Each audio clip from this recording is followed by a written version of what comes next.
Hi കൂട്ടുകാരെ.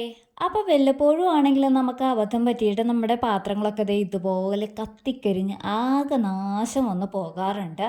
വളരെ അപൂർവമായിട്ടായിരിക്കാം സംഭവിക്കുന്നത്. എങ്കിൽ പോലും ഇങ്ങനെ പോകുന്ന പാത്രങ്ങൾ നമുക്ക് വളരെ എളുപ്പത്തിൽ 10 പൈസ ചിലവില്ലാതെ ക്ലീൻ ചെയ്യാൻ പറ്റിയ ഒരു അടിപൊളി ടിപ്പുമായിട്ടാണ് നമ്മളിന്ന് വന്നേക്കുന്നത്. അപ്പോൾ നമുക്കിടെ ചാനൽ ആദ്യമായി കാണുന്ന ഏതെങ്കിലും കൂട്ടുകാരുണ്ടെങ്കിൽ ചാനൽ ഒന്ന് സബ്സ്ക്രൈബ് കൂടി ചെയ്ത് സപ്പോർട്ട് ചെയ്യണേ. അപ്പോൾ ഞാൻ ഒന്ന് മാന്തി നോക്കി, നഖം കൊണ്ടൊക്കെ മാന്തി നോക്കിയപ്പോഴത്തേക്കും എൻ്റെ കരിയേരിപ്പൊക്കെ വരുന്നുണ്ട് കേട്ടോ. അതേസമയം നമ്മൾ ചുമ്മാ ഇങ്ങനെ ഒന്ന് ഇതാക്കുവാണെങ്കിൽ ഇതേ അത് ഇങ്ങനെ കരിഞ്ഞ് പിടിച്ചേക്കും, അവിടെ മൊത്തം ഇങ്ങനെ കരിഞ്ഞ് പിടിച്ചേക്കുക. അപ്പോൾ നമുക്കിങ്ങനെ നഖം കൊണ്ട് മാന്തി ക്ലീൻ ചെയ്യുക എന്നുള്ളതൊന്നും പോസിബിൾ ആയിട്ടുള്ള കാര്യമല്ലല്ലോ. അപ്പോൾ എന്താ നമുക്കിടെ ടിപ്പ് എന്നുള്ളതൊന്ന് കണ്ടിട്ട് വന്നാലോ. അപ്പോൾ അതിനായിട്ട് ഞാൻ ഇവിടെ ചെയ്തേക്കുന്നത് നമുക്കിടെ എല്ലാവരുടെയും വീട്ടിലുള്ള ചാരയില്ലേ, വേറെ ഒന്നും നമുക്ക് വേണ്ട, ചാരം മാത്രം മതി കേട്ടോ. ഞെട്ടണ്ട. ഈ ചാരം നമ്മൾ ഈ പാത്രത്തിൽ നിറച്ച് ഇതുപോലെ വാരി വെക്കുക. ഇതുപോലെ വാരി വെച്ചിട്ട് ഒരു 2 ദിവസത്തേക്ക് നമ്മൾ അനക്കാനേ പോകണ്ട. ഇത്രയും നിറച്ച് ഫില്ല് ചെയ്തിട്ട് വേറെ ഒന്നും ഞാൻ ചേർത്തിട്ടില്ല, ചാരം മാത്രമേ ഉള്ളൂ കേട്ടോ. ഒരു 2 ദിവസം ഈ പാത്രം എവിടെയെങ്കിലും വെച്ച് കൊടുക്കുക. ഇന്ന സ്ഥലത്ത് വെക്കണം എന്നൊന്നുമില്ല. പിള്ളേരൊന്നും ചാരത്തിൽ പണിയാത്ത രീതിയിൽ കുഞ്ഞുങ്ങളുള്ളവരാണെങ്കിലും ഒന്ന് മാറ്റി വെക്കുക, പുറത്തൊക്കെ കയറ്റി വെക്കുക.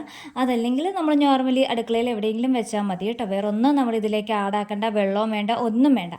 ചാരം മാത്രം നിറച്ചത് ഇതുപോലൊന്ന് വാരി വെക്കുക. എന്നിട്ട് 2 ദിവസം കഴിയുമ്പോൾ അതേ ചാരം, ഈ ചാരം കംപ്ലീറ്റ് നമുക്ക് കളയാം.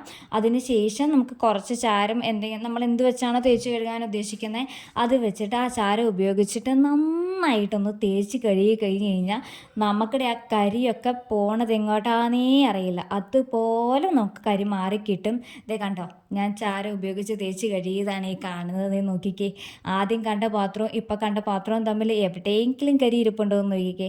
അപ്പോൾ വളരെ എളുപ്പമായിട്ട് 10 പൈസ ചിലവില്ലാതെ നമുക്കിടെ വീട്ടിലുള്ള ഐറ്റം വെച്ച് തന്നെ ക്ലീൻ ചെയ്യാൻ പറ്റിയ നല്ല അടിപൊളി ടിപ്പാണ് ഇത്. എനിക്കറിയത്തില്ലായിരുന്നു, എൻ്റെ അമ്മ പറഞ്ഞു തന്ന ടിപ്പാണ്.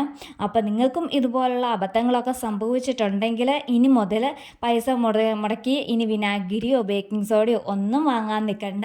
അടുപ്പത്ത് ഗ്യാസ് കളിപ്പിച്ച് ഗ്യാസും കളയാൻ നിൽക്കണ്ട. ഈ ഒരു ചാരം മാത്രം മതി. 10 പൈസ ചിലവില്ലാതെ നമ്മുടെ വീട്ടിൽ വെച്ച് നമുക്ക് ക്ലീൻ ചെയ്യാം. വളരെ എളുപ്പമാണ്.